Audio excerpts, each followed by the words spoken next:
This is what it's come to, huh? You are the only living soul I can tell my secret to.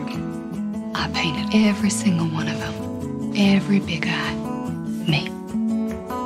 And no one will ever know but you.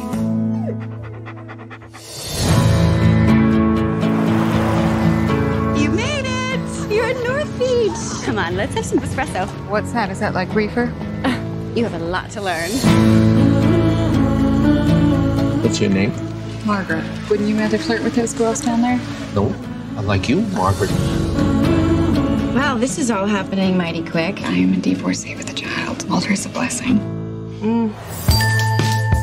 You're gonna love this stuff. Why are their eyes so big? The eyes are the windows of the soul. That's why I paint them so big. I've always done it that way. Why are you lying? Sadly, people don't buy lady art. The painting says keen. I'm keen. You're keen. Smile. We're sold out. They adore you big eyes. He sells paintings, and he sells pictures of the paintings, and he sells postcards of pictures of the paintings. Good God, it's a movement. So, are you flipping for all this? Honestly, I can't believe I live here. I remember when Mama painted that. You're confused. I painted that. What is troubling you? I lied to my child. I'm just not that kind of person. Is your husband that kind of person? These paintings are a part of my being. Maybe I could sign it myself. That sounds a bit confusing, doesn't it? Keen means me. You want to give back the money? If you tell anyone, this empire collapses. If that's the price. It's like a mirage. From a distance, you look like a painter. But up close, there's just not much there. That's an outrageous statement!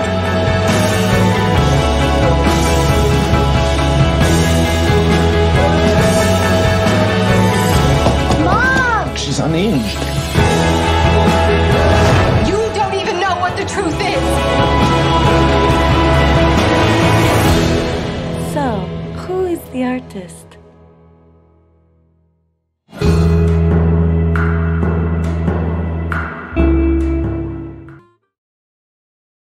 Baik, kira-kira dari kakak-kakak ada yang udah pernah nonton film Big Eyes ini belum? Belum Yes. kesampean gue. Udah pernah? Yes. Belum Udah. Ah, menarik banget. Nah. Bisa, aku pengen denger dong, kita pengen denger dong gimana menurut kakak-kakak terhadap si film Big Eyes ini. Dari siapa dulu nih? Dari Kak Abeng mungkin. Gue belum nonton soalnya. Ya udah, tungguin Abeng nonton dulu gimana? Gue dari kapan udah lama banget pengen nonton film ini tapi belum kesampean gitu. Sampai hari ini jadi gue keinget lagi. Oh iya, gue belum nonton gitu. Oh.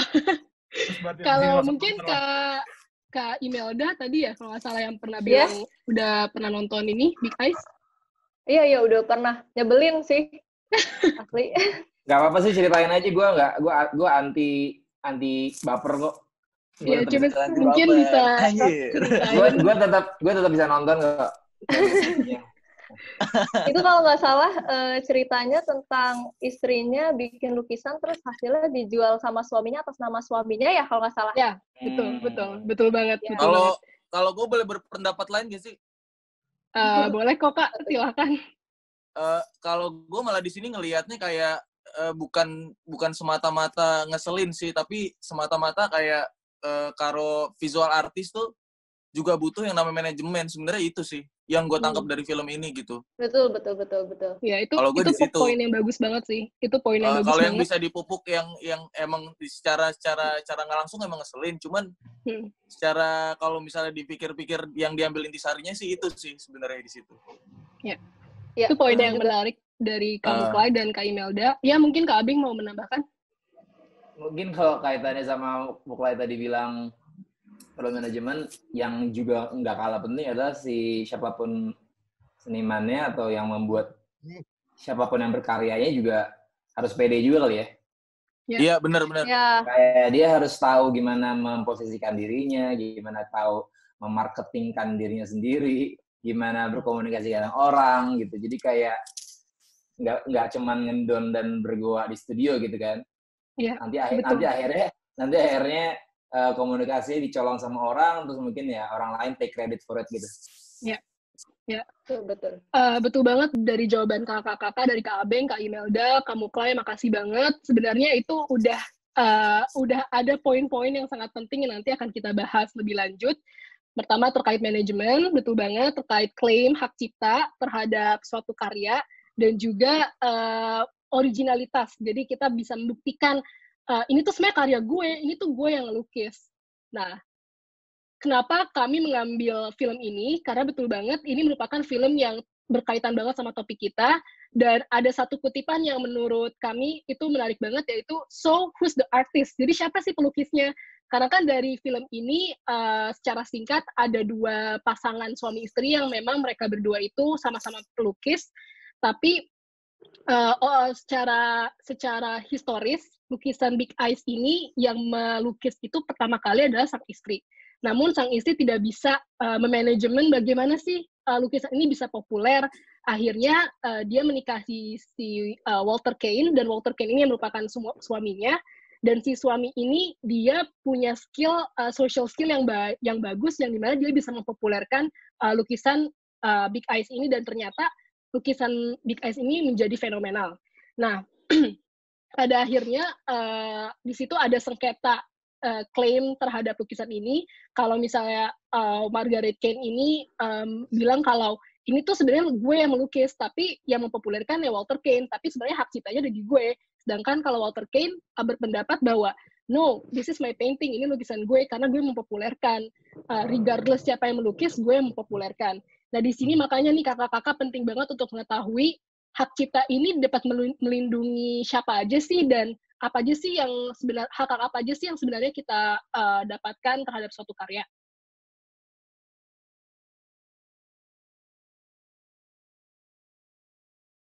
Kemudian kasus selanjutnya, ini pasti kakak tahu banget nih, Andy Warhol dengan mahakarya Bigelow Box-nya, dan juga mahakarya Campbell Soup painting-nya, dan yang paling menarik dari dua kasus ini, satu kasus ini dan dua karya ini, dari company Campbell dan Brillo Box itu tidak Brillo tidak menggugat sama sekali Andy Warhol, padahal di sini sudah jelas bahwa Andy Warhol tidak meminta izin kepada dua company tersebut. Nah, alasannya kenapa kok ini dia nggak digugat, padahal dia udah jelas-jelas pakai mereknya company tanpa izin. Alasannya itu karena ini merupakan hak merek. Jadi ini adalah bidang yang berbeda tapi berketerkaitan dengan hak cipta. Tapi ini lebih kepada merek dagang, karena Campbell dan Brillo ini itu kan merupakan merek dagang. Sedangkan kalau yang kasus Lilian Liu itu jelas-jelas merupakan plagiarisme dari karya fotografi ke karya gambar sketsa. Kasus selanjutnya The Associated Press versus Ferry.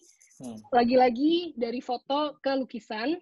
The Associated Press itu karyanya sebelah kiri yaitu foto Obama, dan kemudian ditransformasikan menjadi lukisan oleh Ferry, dan lukisan ini poster, dan poster ini padahal untuk kampanyenya Obama di tahun 2010. Namun The Associated Press merasa tidak rela lah ya kalau foto itu tanpa ada kredit sama sekali ditampilkan untuk kampanye dan meminta royalti dari Ferry.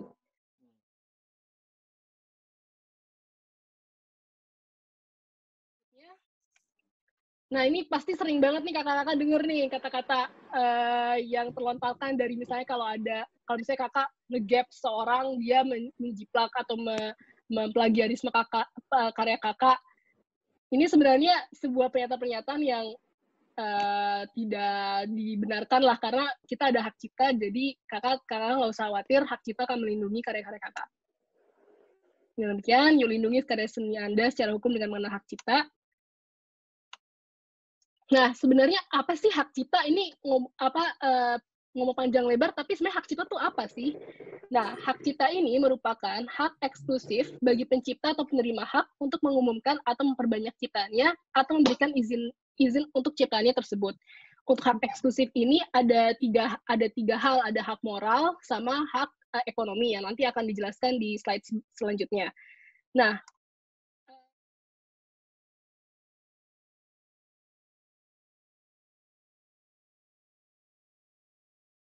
ini merupakan bagian dari hak kekayaan intelektual di sini ada 3 macam hak yang berbeda, yang pasti teman-teman sering dengar kata-kata, gue pengen matenin merek nih.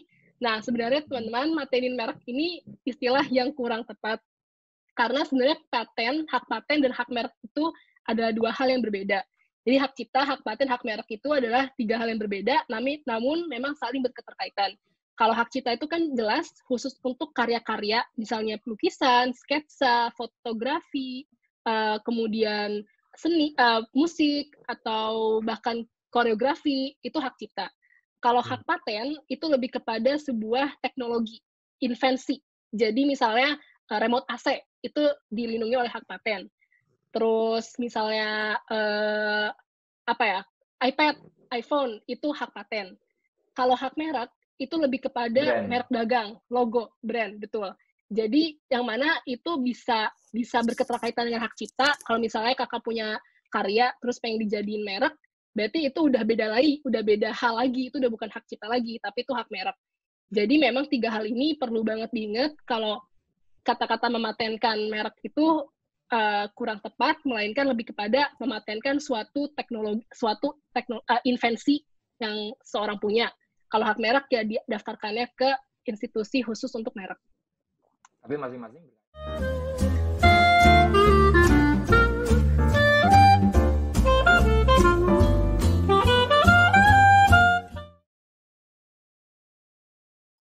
Nah, sekarang aku mau ngejelasin lebih dalam mengenai hak cipta ini. Tadi kan Mbak Salva udah ngejelasin bahwa kakak-kakak ini sebagai seniman, sebagai pencipta itu memiliki hak cipta, yang mana hak cipta ini sama aja dengan hak eksklusif. Di mana hak eksklusif ini hanya dimiliki oleh kakak-kakak sebagai seorang pencipta. Nah, hak eksklusif ini terbagi menjadi 3. Yang pertama, hak moral, lalu ada hak ekonomi, dan yang ketiga itu ada hak terkait. Tapi di sini kita bakal ngebahas tentang hak moral dan hak ekonomi aja, karena hak terkait ini ruang lingkupnya udah ke seni penyiaran dan musik. Nah, kita masuk ke dalam hak moral ya. Next. Nah, hak moral ini merupakan hak yang abadi sudah kakak-kakak dapatkan begitu kakak-kakak sudah mengeluarkan ciptaan kakak. Jadi tidak bisa hanya berupa ide, tetapi harus diwujudkan. Nah, setelah diwujudkan, otomatis kakak sudah memiliki hak moral ini. Hak moral ini hanya dapat dimiliki oleh pencipta, jadi tidak bisa dialihkan. Kalau mau dialihkan, itu harus melalui wasiat. Nah, apa sih kegunaan hak moral ini? Dengan adanya hak moral ini, kakak sebagai pencipta itu bebas bisa memberikan judul, merombak, memodifikasi, ataupun menduplikasikannya. Itu semua keputusan hanya dimiliki oleh kakak sebagai pencipta. Nah, selanjutnya kita akan bahas mengenai hak ekonomi. Nah, kalau hak ekonomi ini sebenarnya seperti copyright. Hak ekonomi itu juga dimiliki oleh kakak-kakak sekalian sebagai pencipta, tapi juga dimiliki oleh pihak lainnya yang kakak berikan hak cipta ini. Misalkan pihak yang kakak ajak bekerja sama. Jadi, hak ekonomi ini beda seperti hak moral. Kalau hak moral itu kan hanya pencipta yang bisa memiliki. Kalau hak ekonomi itu bisa dimiliki oleh pihak yang kakak berikan izin untuk memiliki secara sebagian hak ekonominya ini. Nah, apa sih kegunaan hak ekonomi ini? Kalau hak ekonomi ini sebenarnya mirip-mirip sama copyright. Kalau misalkan ciptaan kan hanya dimiliki oleh pencipta. Kalau copyright ini bisa dimiliki oleh pihak lainnya. Jadi untuk penggandaan, untuk pengtransformasian, itu pihak lain itu mempunyai izin tersebut. Tapi ini yang perlu kakak-kakak ingat. Kakak sebagai pencipta itu berhak untuk mendapatkan keuntungan atas karya yang telah dikomersialisasikan oleh pihak-pihak ini. Makanya, walaupun kakak memberikan hanya sebagian hak ekonomi kepada pihak lain, kakak tetap berhak mendapatkan keuntungan dari manfaat yang didapatkan dari pempublikasian karya tersebut. Nah, selanjutnya, kakak-kakak juga perlu tahu jangka waktu terhadap hak moral dan hak ekonomi ini berbeda-beda. Nah, selanjutnya akan kita bahas lebih dalam lagi. Oke, jadi kan tadi setelah kita mengetahui bersama ada perbedaan antara hak moral dan juga hak ekonomi. Nah, perbedaan itu juga termasuk dalam perbedaan jangka waktu perlindungannya. untuk hak moral itu sendiri, karena tadi sudah dibilang kalau dia bersifat abadi, maka perlindungannya tanpa batas waktu dan akan berlangsung selama adanya ciptaan tersebut. Nah, sedangkan kalau untuk hak ekonomi itu berlakunya selama hidup si pencipta dan 70 tahun setelah si penciptanya itu meninggal dunia. Untuk yang 70 tahun ini, berlaku untuk karya seni rupa berupa lukisan, gambar, ukiran, terus mungkin patung, seni pahat, kolase, dan lain-lain. Sedangkan untuk keberlakuan selama 50 tahun, sejak pertama kali diumumkan, itu berlaku untuk karya seni, yaitu fotografi, sinematografi, drama, dan juga masih banyak beberapa jenis lainnya. Oke, selanjutnya kita dari tadi tuh udah menyinggung pencipta dan pencipta. Terus hak cipta itu dimiliki oleh pencipta. Terus apa sih bedanya antara pencipta dan pemegang hak cipta?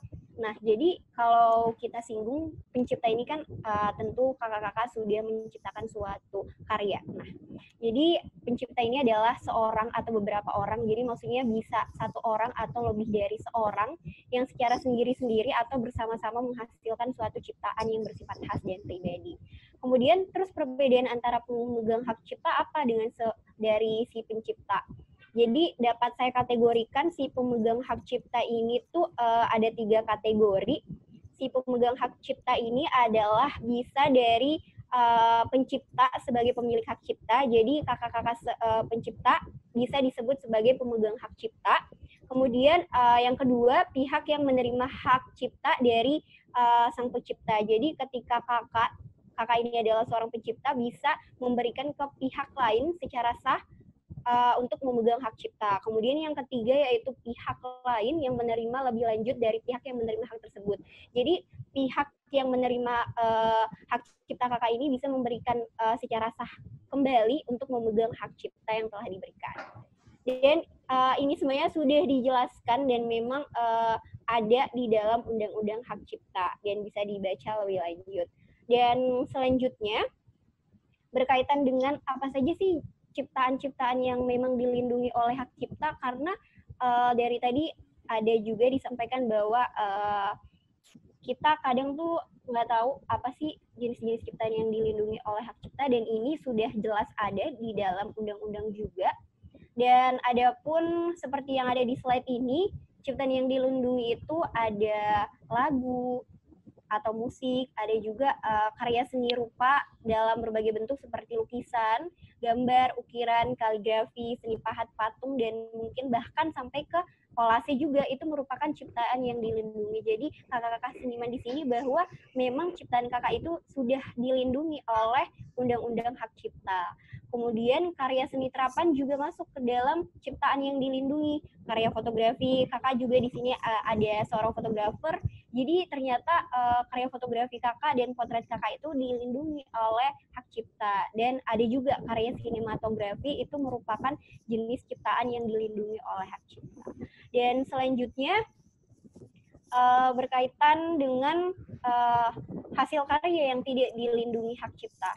Nah, ini juga terdapat di dalam Undang-Undang Hak Cipta bahwa hasil karya yang tidak dilindungi itu seperti hasil karya yang belum diwujudkan dalam bentuk nyata. Itu bukan merupakan hak yang dilindungi oleh hak cipta. Kemudian ide, prosedur, sistem, metode, konsep, prinsip, dan data walaupun telah diungkapkan, itu juga termasuk.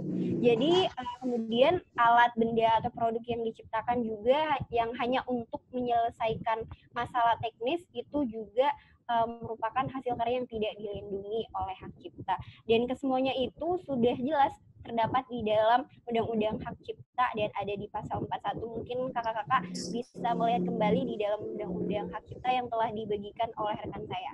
Lanjut. Baik, meskipun tadi kita udah dengar nih, kayaknya banyak banget aspek terkait hasil karya itu yang diatur sama hak cipta, undang-undang hak cipta. Tapi ternyata ada pembatasan juga nih di dalam undang-undang hak cipta, karena ada beberapa hal perbuatan yang dianggap itu bukan merupakan pelanggaran. Itu diatur, kalau kita lihat dalam Undang-Undang Hak Cipta nanti, itu diatur di dalam pasal 43 dan 44. Nah, untuk di pasal 43-nya ini, kayak yang kita lihat di layar ya, itu contohnya yang bukan merupakan suatu pelanggaran hak cipta itu penggandaan lambang negara, terus lagu kebangsaan, dan itu yang memang menurut sifatnya yang asli. Terus ada juga penggandaan segala sesuatu yang dilaksanakan atas atau oleh atas nama pemerintahan, kecuali memang dinyatakan itu dilindungi oleh peraturan perundang-undangan. Terus ada juga contohnya itu pengambilan berita aktual, mau itu sebagian atau seluruh dari berita itu. Berita itu kan bisa didapat dari kantor berita, lembaga penyiaran, atau sumber-sumber sejenis lainnya.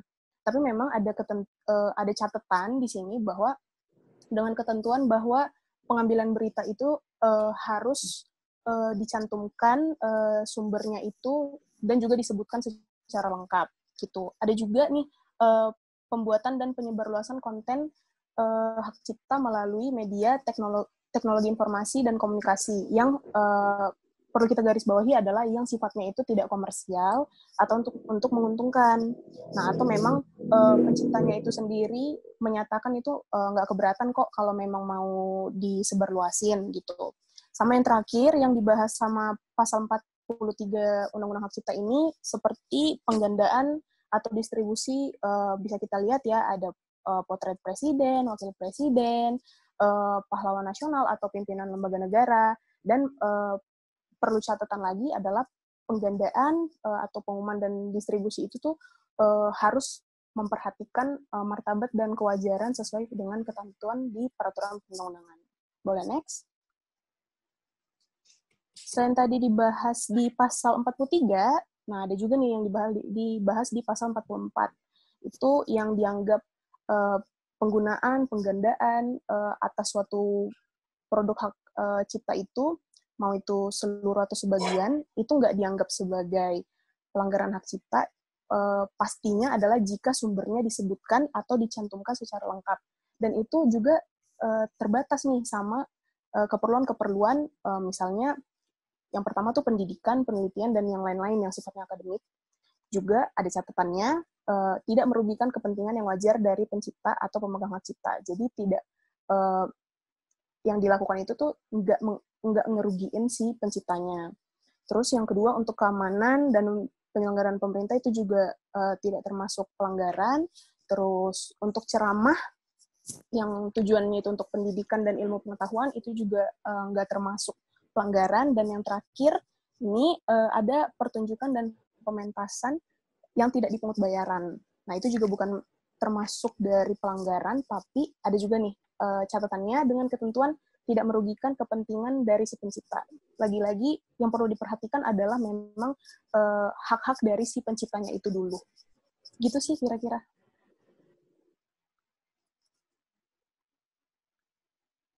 Mungkin dikembalikan ke Farah. Menarik.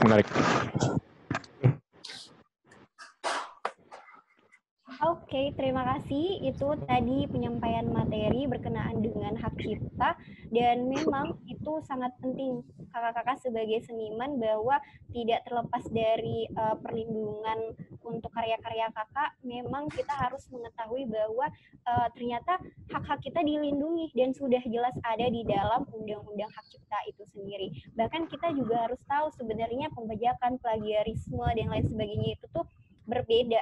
Dan hak-hak kakak terkait hak ekonomi dan hak moral itu memang sudah dimiliki kakak secara otomatis juga. Dan mungkin langsung saja kita lanjut ke sesi sharing session. Kita pengen dengar pengalaman-pengalaman dari kakak-kakak sekalian, dan mungkin langsung saja saya berikan kepada rekan saya sebagai moderator. Silahkan Sarah. Oke, halo, selamat sore kakak-kakak semuanya. Sore. Aku Sarah. Dan aku akan menjadi moderator untuk sesi sharing session pada sore kali ini. Nah, sebelum masuk ke sesi sharing session-nya, aku mau kasih tahu dulu bahwa nanti di sesi sharing session ini, kita akan memberikan kesempatan masing-masing kepada kakak-kakak partisipan untuk mungkin menceritakan pengalamannya terkait dengan karya seni kita. Kemudian apabila mungkin nanti ada pertanyaan atau sesuatu yang ingin mendapat tanggapan dan jawaban dari kami juga boleh banget disampaikan. Dan tenang aja, nanti semuanya dapat giliran satu-satu. Jadi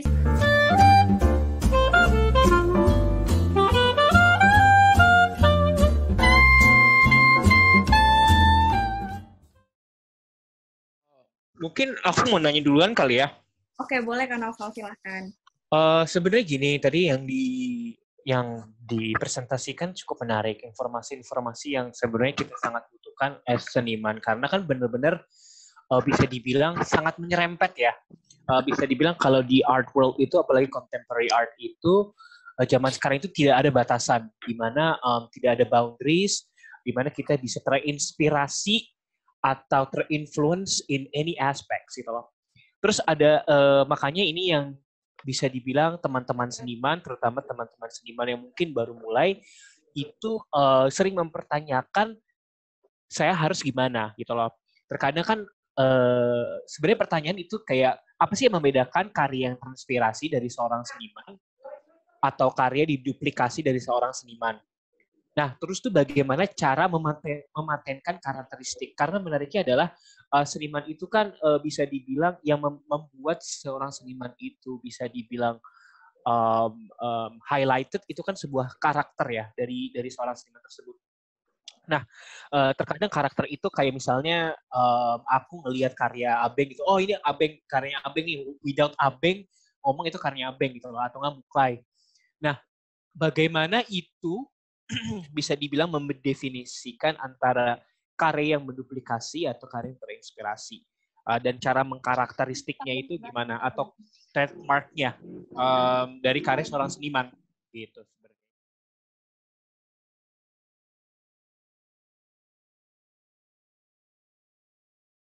Saya coba mau menanggapi sih, ini dari perspektif saya, dan juga saya merujuk pada jurnal-jurnal yang saya juga baca.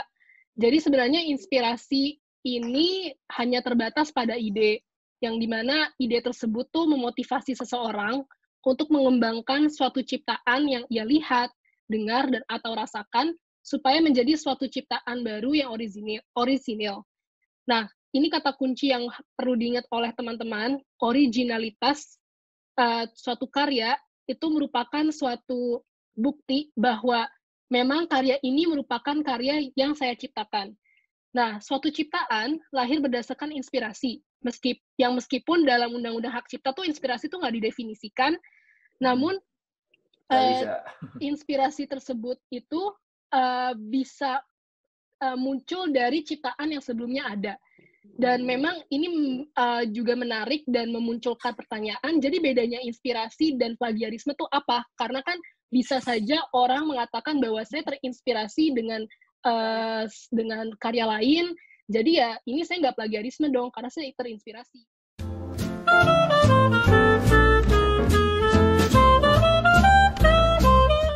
Ini ada dua lukisan yang memang di sini menunjukkan kalau dia itu terinspirasi, melainkan dia itu plagiarisme. Jadi kalau dilihat di sini ada satu figur yang memang agak janggal ya dari foto-foto lainnya, dan saya akan bandingkan dengan foto yang ini. Ini dari Raimondi. Nah, coba di sini teman-teman seniman bisa mengidentifikasi nggak figur mana yang diambil oleh Monet dalam lukisannya? Kanan bawah ya. Yang bawah. Ini, yang lagi duduk ya, yang ya betul. Nah, di sini tuh salah satu contoh yang memang bisa kita katakan ini terinspirasi karena karya yang ditampilkan itu tidak mengambil di atas 50% persentasenya lah. Kalau kita persentasekan itu nggak diambil. Tapi itu bisa disebutin jadi apropriasi juga nggak sih? Nah, betul. Itu terima kasih Kak. Apropriasi. Jadi memang ada istilah lagi, yaitu istilah apropriasi. Di mana istilah apropriasi itu meminjam image ya, kan? Ya. Betul. Ya. Mengadopsi, meminjam suatu image, mau itu dari karya terdahulu atau dari real life object. Nah, ini bisa dikatakan apropriasi dan inspirasi ini memang punya persinggungan yang cukup erat ya. Namun kembali lagi, inspirasi sama duplikasi ini tentunya berbeda, karena kalau duplikasi itu lebih ke penggandaan Kanoval. Jadi misalnya karya Kanoval nih, terus mau di Kanoval gue pengen ini nih, pengen taruh karya yang untuk pribadi gue, jadi gue jual yang satu gue keep. Nah, di sini itu namanya duplikasi. Jadi menggandakan suatu karya yang mana di situ sudah seizin si penciptanya. Tapi perlu diingat lagi, kalau duplikasi itu beda dengan pembajakan. Karena kan pembajakan itu penggandaan ya, Kak. Yang sudah saya jelaskan, kalau pembajakan itu adalah sebuah perbuatan penggandaan, yang mana penggandaannya itu tapi tidak seizin dari si pencipta. Sedangkan kalau penggandaan itu diperbolehkan, namun sudah seizin pencipta gitu. Iya, sudah ada copyright, betul. Jadi, to make it short, duplicating itu lebih ke copyright-nya, sedangkan kalau inspiring itu lebih ke karyanya. Bagaimana dia menuangkan sebuah inspirasi dan ide itu ke dalam karya tanpa harus melakukan plagiarisme. Dan yang pertanyaan kedua itu mengenai pematenan karakteristik, kalau nggak salah ya, Kak ya? Iya, benar. Ya, jadi sebenarnya mematenkan itu kan yang sudah saya jelaskan sebelumnya, bahwa itu hanya khusus terhadap invensi, terhadap teknologi. Jadi karakteristik itu mungkin, mematenkan itu mungkin istilahnya lebih tepat kalau disebutnya melindungi kali ya, kayak melindungi karakteristik kali ya, biar nggak di-infringe gitu, biar nggak dilanggar. Jadi sebenarnya kalau karakteristik itu memang tidak bisa tidak bisa dilindungi secara, tidak bisa dipatenkan, bahkan tidak bisa diklaim lah kalau itu adalah karakteristik gue, karena orang bisa saja terinspirasi dengan karakteristik seorang seniman.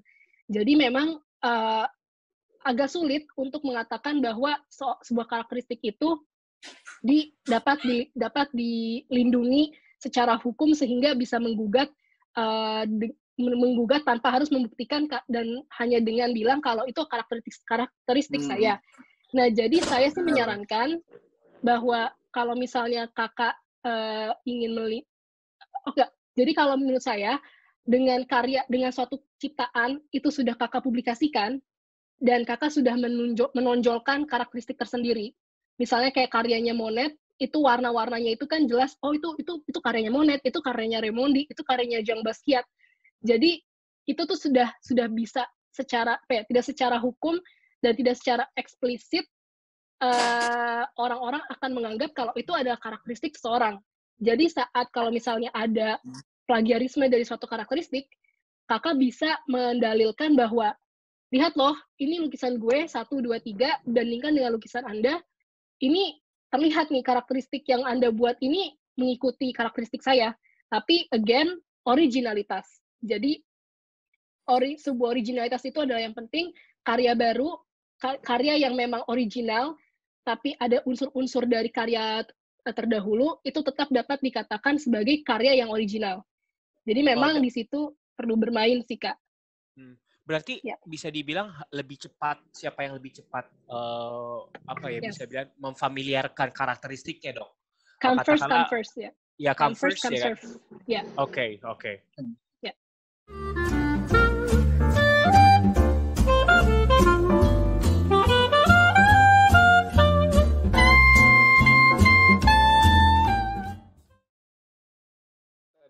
Tadi dari Noval bicara karakter. Nah, kemudian apa dasar hukumnya? Kalau misalnya pada saat kan tadi dijelaskan dasar hukumnya kurang kuat untuk karakter ya. Tapi pada saat misalnya ada yang mengikuti karakter kita, terus kita komplain tadi ini dasar-dasar kita pernah bikin ini dengan karakter begini. Apakah kita bisa sue mereka atau tidak?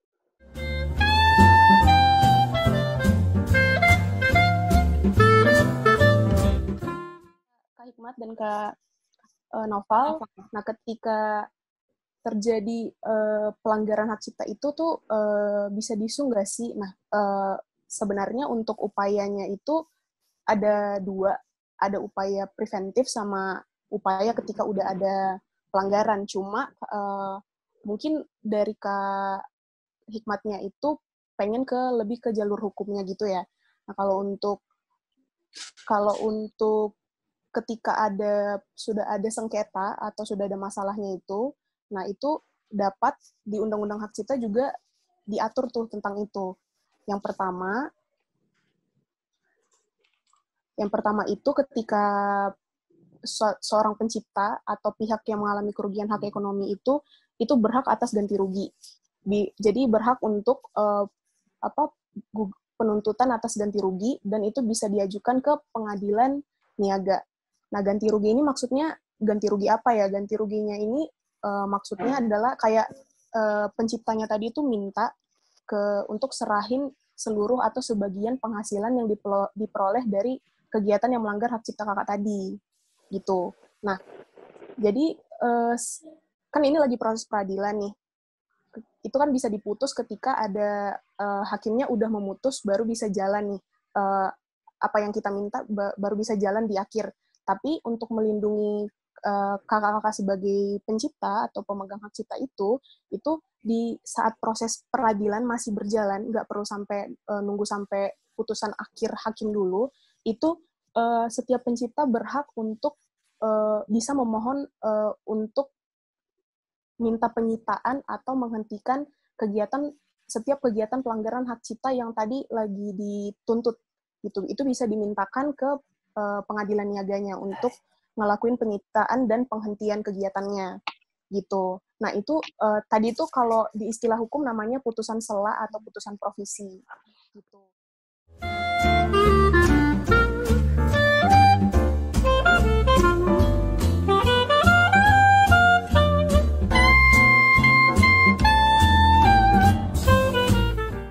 Selain untuk ngajuin gugatan perdata atau penuntutan ganti rugi tadi, itu lebih dikenal dengan perdata.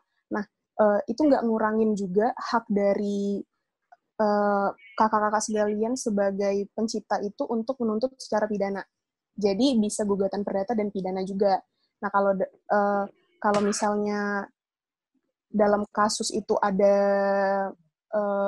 penggandaan, itu di Undang-Undang Hak Cipta itu diatur bahwa setiap pihak yang menggandakan dan untuk tujuan profit, untuk komersil, itu bisa dipidana penjara tuh paling lama 4 tahun, terus pidana dendanya itu paling atau itu pidana dendanya paling banyak 1 miliar rupiah untuk yang penggandaan.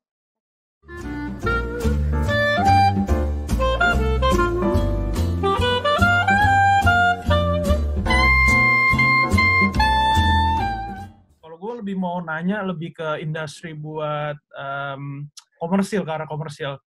Jadi kan ya seperti yang udah tahu, gue di industri fotografi yang dimana sering terjadi karya gue tuh digunakan di luar batas kerjasama atau yang sering digunakan di berbagai macam media yang di luar perjanjian gitu kan. Nah terus bagaimana caranya gue sebagai pencipta gitu ya untuk memberikan sebuah tindakan hukum yang benar, misalnya perjanjiannya cuma 1 tahun, ternyata di tahun kedua mereka masih pakai.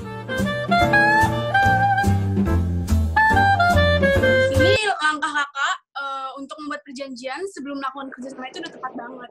Karena perjanjian ini tuh bisa digunakan sebagai pelindung hak kakak sebagai pencipta dan untuk menjamin kewajiban yang harus dibayarkan oleh pihak yang kakak ajak kerjasama, yang mana media kan dalam hal ini. Nah, selain itu, perjanjian ini juga sangat penting karena dapat dibuktikan sebagai bukti yang sangat konkret jika nantinya kakak ingin membawa hal ini ke sengketa kak. Selanjutnya, apa sih kepentingan para pihak ini untuk membuat perjanjian juga? Perjanjian ini tuh harus diperhatikan juga isinya kak. Jadi di dalam perjanjian ini yang pertama kakak harus perhatiin, perjanjian itu harus bersifat tertulis. Jadi jangan lisan. Karena balik lagi kan kita mau jadiin bukti. Yang kedua, kakak juga harus secara tegas bilang kalau kakak sebagai pencipta hanya memberikan hak cipta ini kepada media ini. Jadi media ini tidak seenaknya memiliki wewenang untuk mengalihkan atau memberikan hak cipta kakak kepada media yang lainnya. Nah, kalau misalkan kakak nggak memperhatikan hal tersebut, itu undang-undang memberikan pengecualian, Kak. Jadi, kakak sebagai pencipta, misalkan ingin mengajukan gugatan nih, ya bisa dibilang kurang diuntungkan lah. Kan kakak di sini perjanjian, berarti ranahnya bisa kita bawa ke perdata. Karena kalau pidana itu biasanya tentang pembajakan, Kak. Sebelum dibawa ke pengadilan, kakak bisa melakukan ini di luar pengadilan, Kak. Gampangnya itu bisa kita sebut dengan cara damai. Cara damai ini bisa kita lakukan melalui mediasi, negosiasi, bisa juga arbitrase. Jadi kalau misalkan negosiasi ini, kakak tuh berdua aja sama pihak media yang melanggar kerjasama ini, kakak rundingin. Itu kakak bisa ulang lagi mencapai kesepakatan demi terwujudnya kerjasama yang lebih baik lagi. Ini pilihan bagus banget sih kalau menurut aku pribadi, kalau misalkan kakak masih tetap mau melanjutkan kerjasama dengan media ini. Nah, kalau arbitrase, bedanya sama mediasi dan negosiasi ini, kalau mediasi ini kan kakak nunjuk orang nih, untuk jadi penengah. Kalau negosiasi berdua doang, mediasi ada pihak lain yang menjadi penengah. Arbitrase ini juga mirip-mirip mediasi, tapi kalau arbitrase ini, misalkan ke langkah-langkah perdamaian ini juga nggak ada yang berhasil dilakukan, kakak baru deh boleh tuh, atau bisa bawa ke ranah pengadilan. Kakak bawanya ke pengadilan niaga, gugatnya perdata. Kenapa perdata? Karena kita meminta ganti rugi atas hak-hak ekonomi yang seharusnya kakak dapatkan sebagai pencipta.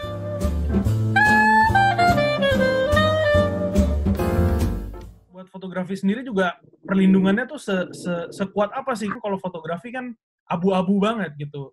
Kalau paint mungkin atau gambar, ya setiap orang skill-nya berbeda-beda dan karakternya mungkin kalau kelihatan plagiat itu bisa ada juga hukum sosial juga gitu, orang bisa langsung menilai ini orang jiplak nih dari karya ini. Tapi kalau foto gue nggak tahu ya, itu abu-abu banget soalnya.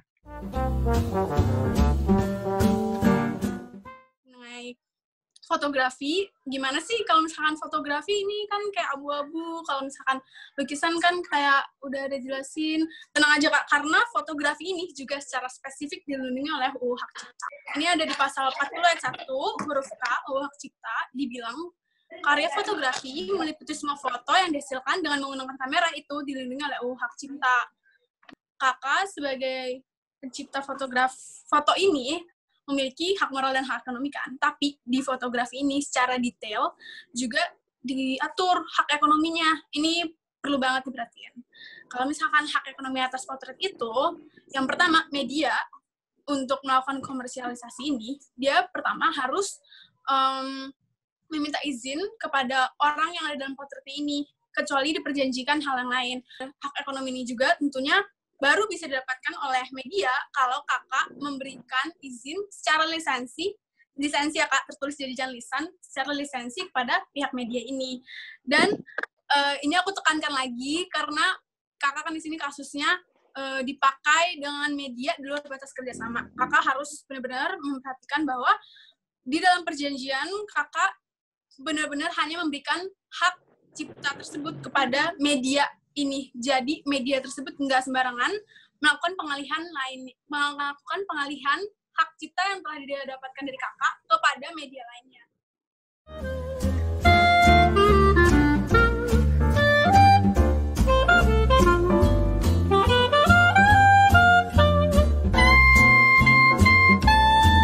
Misalnya ada kira-kira kita bisa menilai bahwa ada sebuah,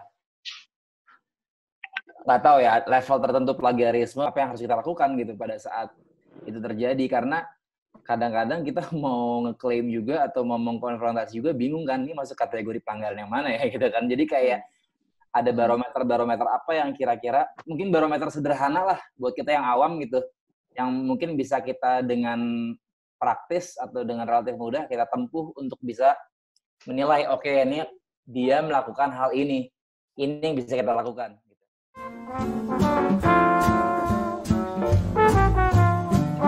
Di sini kan posisinya kakak udah cukup yakin kalau karyanya ini dilakukan suatu pembajakan atau plagiarisme lah, gitu kan ya. Nah, ketika kakak merasa karyanya ini sudah terjadi pelanggaran hak cipta, sebenarnya kurang lebih upaya hukumnya tuh dalam segala jenis karya seni itu sama Kak. Yang pilihannya ada beberapa tadi, ada 3.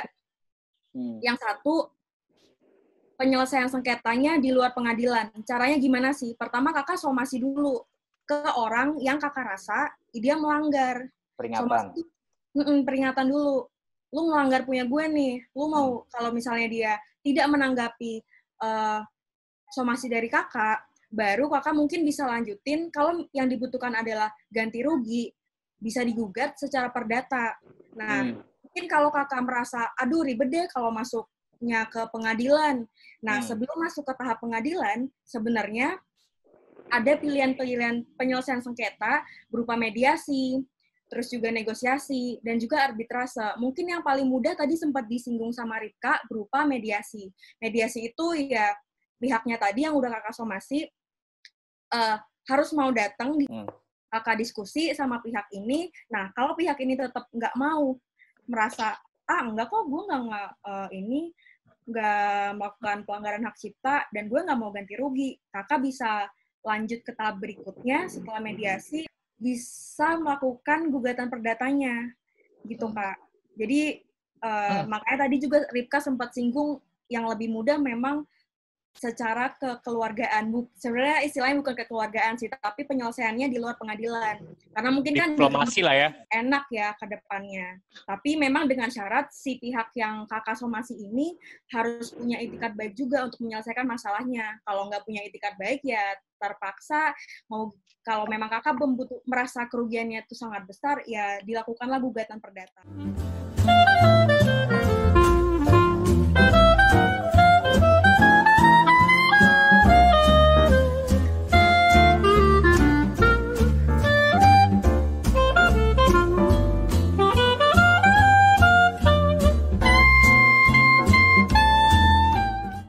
Kalau misalkan kasusnya adalah karya yang basicnya adalah file digital, kayak ilustrasi gitu, untuk kan itu praktek jual beli karya digital itu udah dari lama juga udah ada gitu.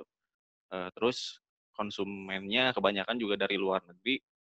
Itu yang jadi pertanyaan banyak ilustrator itu adalah membedakan antara lisensi yang mereka bikin sendiri sama hak cipta itu sendiri gitu.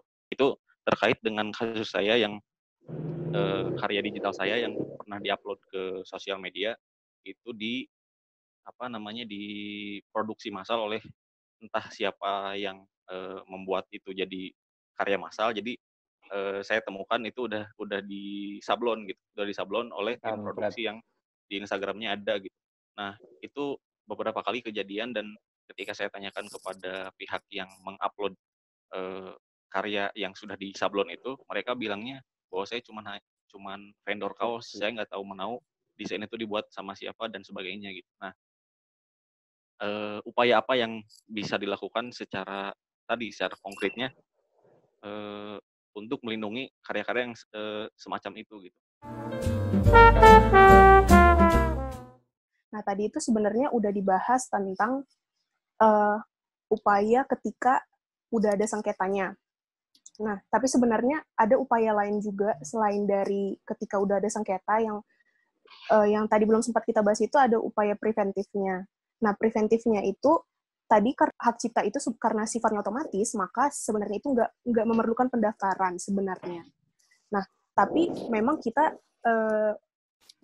memang dianjurkan banget itu untuk pencipta, untuk melindungi juga haknya itu untuk mendaftarkan hak ciptanya, karena nanti ketika didaftarkan itu kan ada surat pendaftaran hak ciptanya.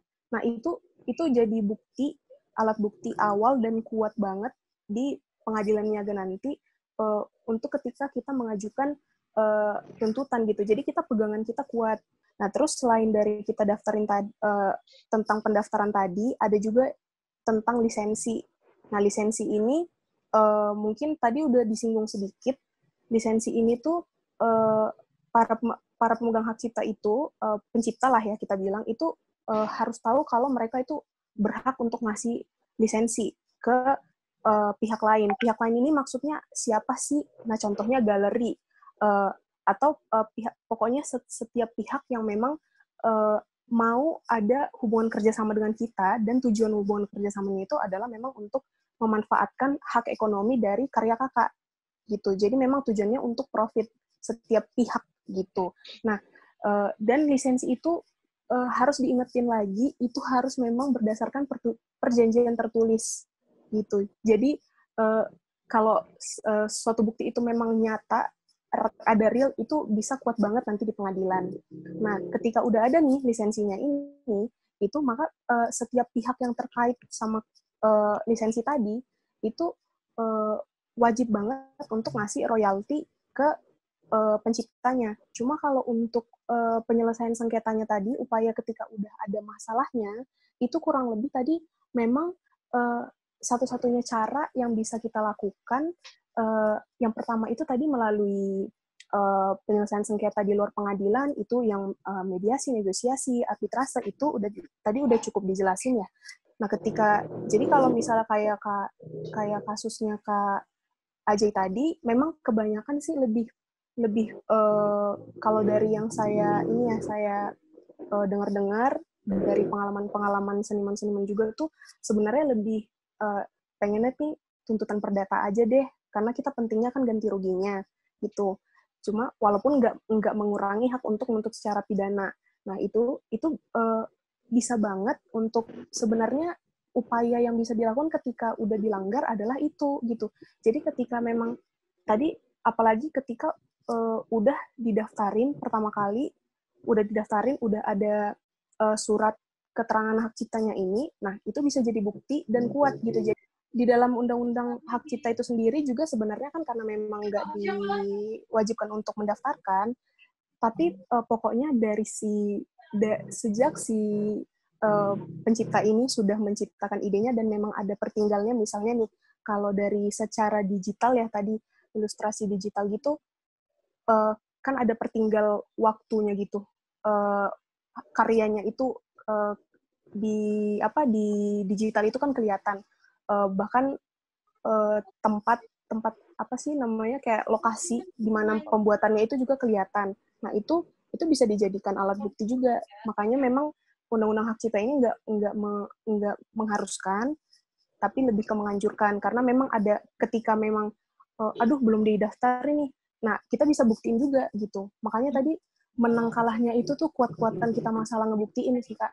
Dikatakan Sonia, jika memang tidak didaftarkan juga bisa dilihat ketika kakak sudah menciptakan suatu karya, dan itu akan dilihat dapat dibuktikan dari tanggal pembuatan dan juga publikasian. Namun jika memang karya kakak belum dipublikasikan, lantas ada teman kakak yang melihat bahwa itu karya kakak, ataupun bahkan kolega atau mungkin asisten kakak, itu juga bisa dijadikan sebagai alat bukti Kak, pembuktian nantinya ketika mau digugat. Seperti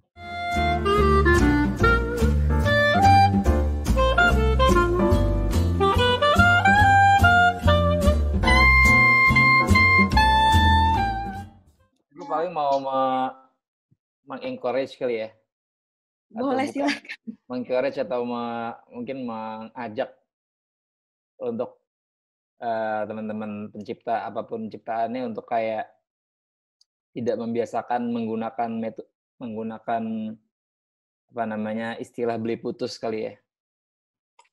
Karena maksudnya kita juga harus mulai mengedukasi klien atau siapapun yang ingin menggunakan karya kita bahwa dengan lo membayarkan sekian jumlah uang, bukan berarti lo memiliki karya gue gitu. Karena yang sebenarnya lo bayarkan adalah hak penggunaannya. Benar. Yang sebenarnya kita juga sendiri yang sebagai pencipta menentukan dengan sekian besar uang, lo bisa berapa lama pakai karya gue dan lo bisa menggunakannya dengan cara apa. So, lebih dari harga yang dibayarkan, lo tidak berhak lagi menggunakannya. Gitu. Dan bukan berarti lu membayarkan sekian persen itu apa namanya, lu mempunyai karya gua, atau dengan istilah beli putus tadi gitu. Karena sering banget kan kita dapat klien bahwa tapi kliennya pengennya beli putus, atau misalnya pengennya ya udah gue bisa pakai semau gue karya yang gue beli dari lu gitu. Enggak men, enggak kayak gitu karena yang lu beli itu sebenarnya adalah hak penggunaannya, bukan karya gue, karena karya gue akan selalu menjadi milik gue sesuai dengan ditulis dalam undang-undang hak cipta Maksudnya kita juga harus mulai mengedukasi klien bahwa lu tidak bisa semena-mena membeli karya gue, karena bisa lu beli hak cipta gue, bisa aja lu beli hak cipta gue, tapi dengan jumlah yang besar banget gitu. Boleh gitu, tapi dengan jumlah yang sepadan gitu. Jadi gue mau maksudnya mengingatkan lagi juga untuk teman-teman bahwa kalau misalnya kita punya project komersial atau kita punya project client base, selalu dikedepankan bahwa pada saat klien ingin beli putus, kita harus menegaskan bahwa kita tidak memakai sistem beli putus. Kecuali memang dibayarkan dengan harga yang sepadan. Itu kan berarti kalau kembali ke kita sebagai seniman atau maker, kalau dari yang gue pelajari saat yang sama, tergantung juga bagaimana kita, kalau gue sekarang karena gue ada manajer juga, bikin kontrak di depannya sih Bang juga. Iya, itu. Kan. Jadi, memang di kontrak, di kontraknya. Tapi kan, tapi juga kemudian juga banyak sebenarnya juga dari kita yang misalnya belum aware kan, proper kontrak tuh gimana sih? Kontrak yang kuat itu seperti apa sih? Batasan kekaryaan, kepemilikan karya itu kayak apa sih? Nah itu tuh gue ngerasain banget kan gitu. Yang juga sebenarnya gini sih menurut gue, misalnya seniman tidak keberatan bahwa saat ada klien bilang ini gue beli putus, terus senimannya bilang ya udah deh lu bayarin. Oh iya, nggak masalah sih. Entirely yours gitu. Ya udah nggak apa-apa juga. Gue cuma ngajak aja sih. Tapi gue setuju sama yang lo bilang, itu pun tetap harus ada kontraknya, Bang. Karena kita nggak tahu kan in the future things happen gitu. Justru itu yang bisa dibikin apapun gitu. Itu sih sebenarnya menurut gue lebih bahaya kan. Definisi beli putus itu pun harusnya dari seniman kan, maksudnya dari kita yang bikin. Jadi artinya bahkan saat kita bilang dia beli putus, kita harus benar-benar datang dengan kontrak dan bilang gitu ya. Ini ya definisi buat kita sebagai seniman, beli putus tuh kayak gini ya gitu. Either you approve it or not gitu. Kalau dia nggak setuju ya udah nggak usah dibeli. Makanya gue selalu meluruskan bahwa gue sendiri pribadi tidak menggunakan definisi istilah beli putus. Yang digunakan adalah penggunaan hak cipta.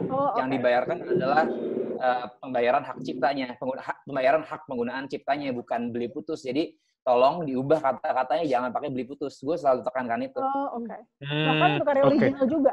Apa? Bahkan karya original lo juga kayak gitu berarti. Oh, kalau original kan jarang ya, maksudnya lukisan ya maksudnya? Iya, itu kan juga bisa jadi, misalnya gue beli salah satu lukisan lo, itu punya gue kan, gue udah bayar gitu. That means I have entire right gitu, untuk misalnya gue scan deh lukisan lo, gue udah bayar kan? Itu pertanyaan menarik sebenarnya, karena gue belum meng-apply dalam fine art gue. Nah, itu juga menurut gue, itu sebenarnya lebih bisa mengkhawatirkan dan rentan. Karena selama visualnya cukup 2D dan bisa diperbanyak, di-scan atau di-foto, itu udah kelar sih. Mereka bisa doing it whatever. Bisa doing it whatever. Lo nggak tahu kan, dia bikin apapun, tahu-tahu ada sesuatu di luar sana pakai visual itu gitu. Itu juga menurut gue harus dipikirin sih sebenarnya kita sebagai makers. Itu menarik tuh. Mau apapun bentuknya, karyanya, mau kecil, gede, painting, tetap harus paper, doodle gitu ya. Betul, tetap kalau kita ngerasa dia berpindah tangan karyanya, artinya kita yang harus bilang gitu, oh ini ya dari gue sebagai yang bikin, ini kontrolnya, jadi I come with this contract for you to sign atau to agree on gitu menurut gue sih. Gue malah nggak kepikiran kalau konteks menarik banget ini. Kalau konteksnya fine art, kalau komersial itu tadi perspektif gue cuma baru dalam perspektif komersial, tapi ternyata fine art juga jadi menarik ya. Kalau gue dari pertama fine art malah ngeliatnya kalau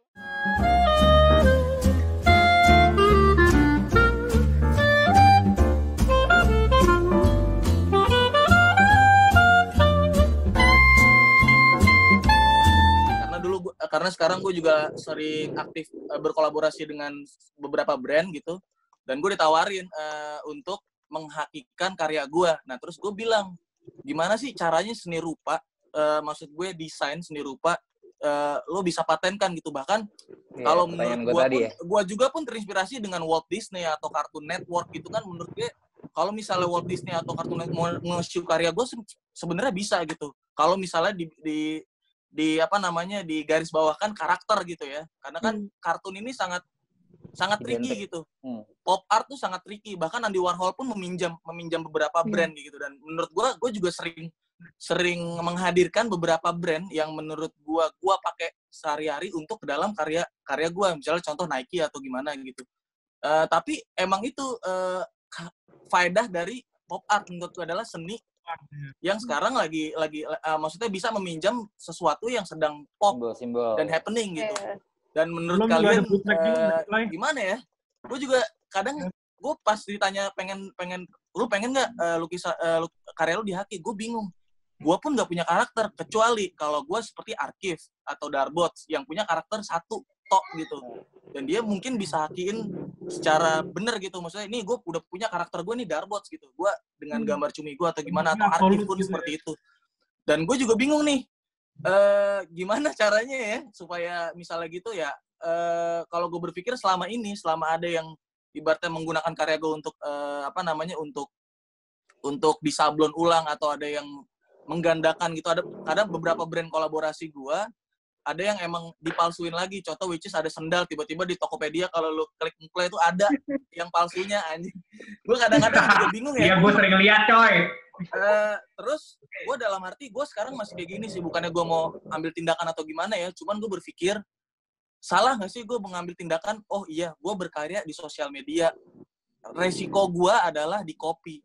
Apakah gue harus tinggal diam atau mungkin gue harus bertindak gitu? Kalau gue sekarang masih kayak, oh ya udah, itu resiko gue berkarya di sosial media. Kalau gue gitu, kalau gue sekarang.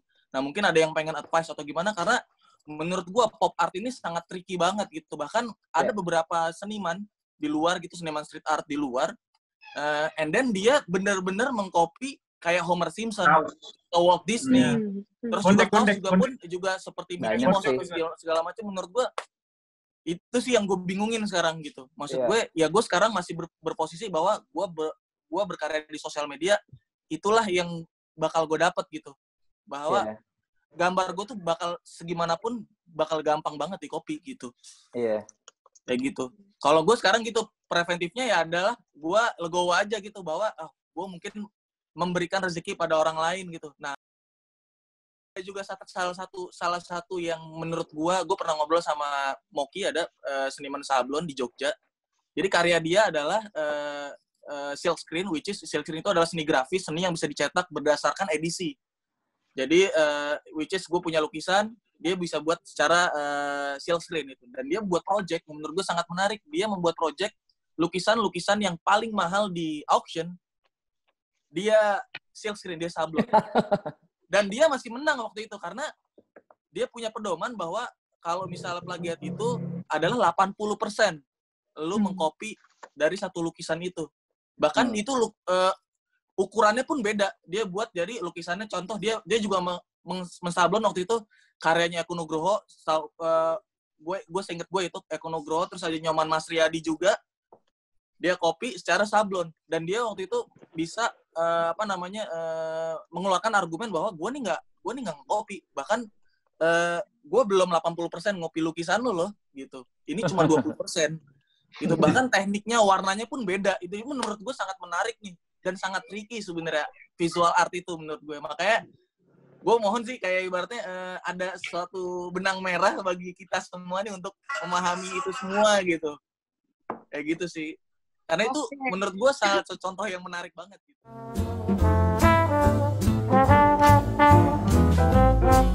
Menarik yang tadi kamu Clay nyatakan kalau ya udahlah, kalau udah di sosmed ya udah milik bersama nggak sih, kayak udah jadi public domain. Nah sebenarnya kalau secara teoritis ya Kak, itu sebenarnya enggak sih, karena memang tetap hak cipta itu akan selalu ada di ciptaan, suatu ciptaan, maupun itu di sosmed, maupun itu dimanapun. Nah, makanya selalu ada kalau misalnya, kalau misalnya emang itu foto betul-betul dilindungi banget, ada tulisannya copyright by kan.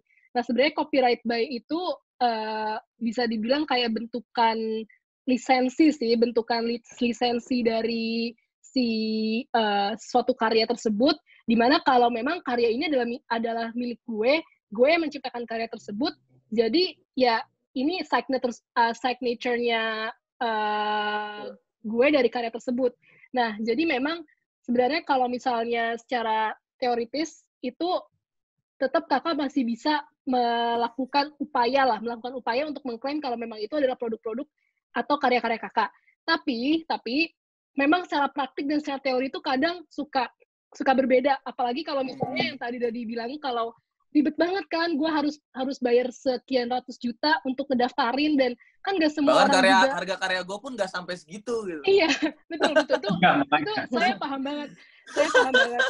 makanya itu dia banyak juga kasus-kasus ini Ketahuan. saya merujuk ke kasus-kasus di internasional, bahkan di Amerika apalagi banyak, kayak misalnya Alec Monopoly itu kan dia pakai gambar-gambar monopoli, figur monopoli yang dijadikan lukisan. Iya, nah, iya Alex, iya. Sebenarnya Alec Monopoly itu sama kayak Andy Warhol kan, dan itu banyak kasus-kasus yang memang terjadi seperti ini, di mana mereka pakai suatu brand, terus mereka ciptakan sebuah karya apropriasi, terus akhirnya pada nggak digugat karena memang beda kalau misalnya plagiarisme seperti kasusnya tadi Kanoval Absyar, dia jelas-jelas itu lukisan Kanoval Absyar di plagiat oleh lukisan lain. Nah itu spesifik, memang ya spesifik, itu memang banyak kasus-kasus yang dari karya A terus diplagiat ke karya B. Nah itu baru lebih bisa visible lah untuk dipermasalahkan. Nah sedangkan kalau merek nih, kita bilang merek kayak misalnya yang tadi Alec Monopoly, terus juga Andy Warhol, itu memang banyak kasus-kasus yang akhirnya mereka ya udahlah apropriasi aja gitu loh. Ini berarti bagian dari mereka meminjam si ya, seolah-olah juga menjadi marketing buat si brandnya juga. Betul. Jadi kayak win-win solution sih menurut saya personal. Kayak ya udahlah, mereka terkenal juga, mereka mau pakai merek gue di lukisan, akhirnya gue terkenal juga. Jadi memang jatuhnya win-win solution. Jadi kesimpulannya ya memang kalau untuk produk atau merek dijadikan karya itu kebanyakan ya Kak, dari kasus-kasus yang terdahulu apalagi di dunia internasional itu nggak banyak dipermasalahkan gitu. Iya, karena gue lihat juga kalau misalnya di internasional gitu ya, malah menurut gue malah jadi temen gitu. Contoh kayak ada beberapa juga kayak Takashi juga dengan Matsaki juga. Jadi ada seniman Jepang Takashi Murakami terkenal dengan bunganya itu. Lalu ada seniman Jepang lain yang kalau dibilang emang apropriasikan karyanya gitu. Seolah-olah dia jadi kayak si seniman yang baru ini jadi pansos ke Takashi gitu. Nah itu juga bisa menjadi sebenarnya bisa menjadi marketing mereka sendiri sebenarnya. Di situ yang gue lihat ya, gue lihat perjalanan si Matsaki ini naiknya tuh emang karena dia dinaikkan oleh si Takashi Murakami itu sendiri. Cuma permasalahannya ada yang lebih itu sih, maksud gue kayak yang tadi balik lagi yang novel itu sendiri kan.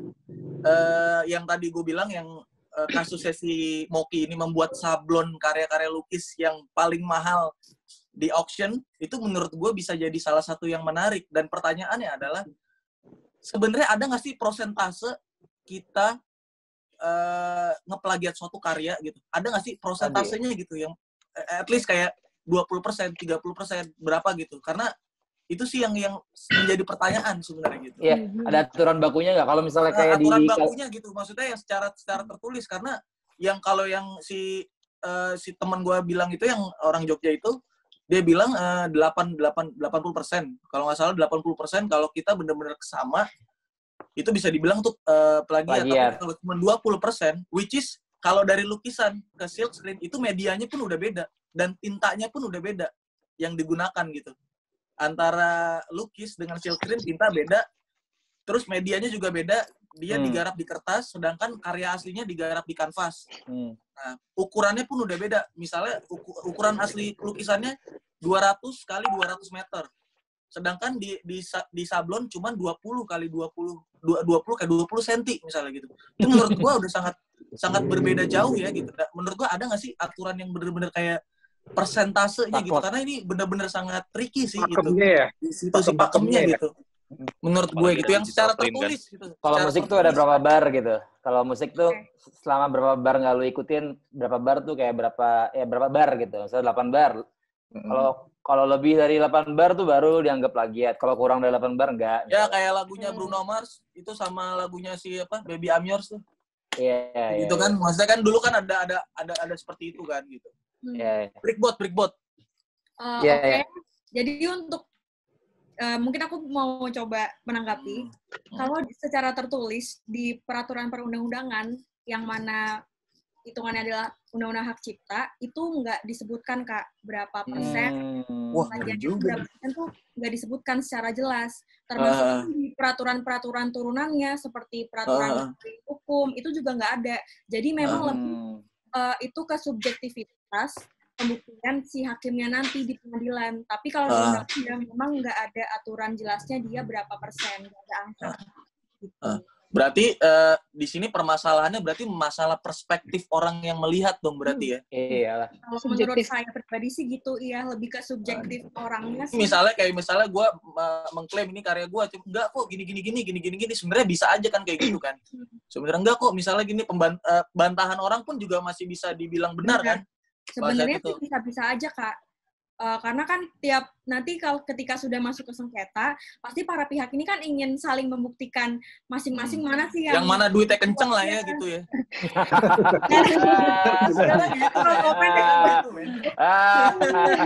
Duitnya kenceng aja lah.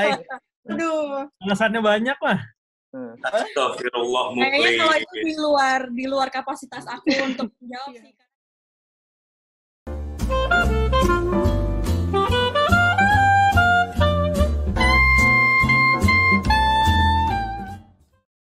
Banget deh mendengar semua dialog sharing session yang ada sore hari ini. Dari semua percakapan yang tadi dilakukan, diskusi yang dilakukan, dan kemudian tanya jawab yang ada satu poin yang saya dapatkan bahwa kayaknya sharing session ini perlu kita lakukan lagi, ya, khususnya untuk bagian perjanjian. Karena saya lihat semuanya bermula dari sebuah kontrak. Permasalahan-permasalahan yang diajukan oleh teman-teman tadi, yang dari seniman, ternyata semuanya bermula dari sebuah kontrak. Bagaimana membaca sebuah kontrak, bagaimana sebuah kontrak itu bermasalah atau tidak, bagaimana membawa dia ke pengadilan jika bermasalah, dan apa yang harus dilakukan terhadap sebuah kontrak. Kayaknya ini perlu kita sharing juga kepada teman-teman seniman ini. Dan ini menjadi PR kami juga di klinik, mungkin nanti klinik perdata yang akan membuka sharing session ini, dan kita mungkin akan mengundang lagi teman-teman seniman ataupun yang lainnya untuk berdiskusi soal ini. Karena bagaimanapun kalau dari saya lihat dari tadi, dari awal sampai akhir, memang masalahnya di situ ternyata, dari kontrak, bahwa bagaimana kita membaca sebuah kontrak itu bermasalah atau tidak, bagaimana sebuah kontrak itu ada hal-hal yang ternyata tricky dari dari pihak kedua atau pihak ketiga. Di situ ada bahasa yang bisa dipermainkan. Nah, ini yang harus kita pelajari, bagaimana sebuah kontrak itu tidak bermasalah dan bagaimana kita punya bukti. Gitu. Ini yang sebenarnya mungkin kita perlu buka lagi seri selanjutnya. Oke, baik teman-teman semua, Prof. Topo, Mbak Wiwi, terima kasih banyak atas kesempatan dan waktu yang sudah disediakan pada hari ini. Semoga apa yang kami lakukan bermanfaat buat semuanya, dan tentu saja sharing session dari teman-teman semua sangat bermanfaat buat kami, dosen, dan ini menjadi baru lagi untuk kami melakukan satu proyek lagi ke depannya.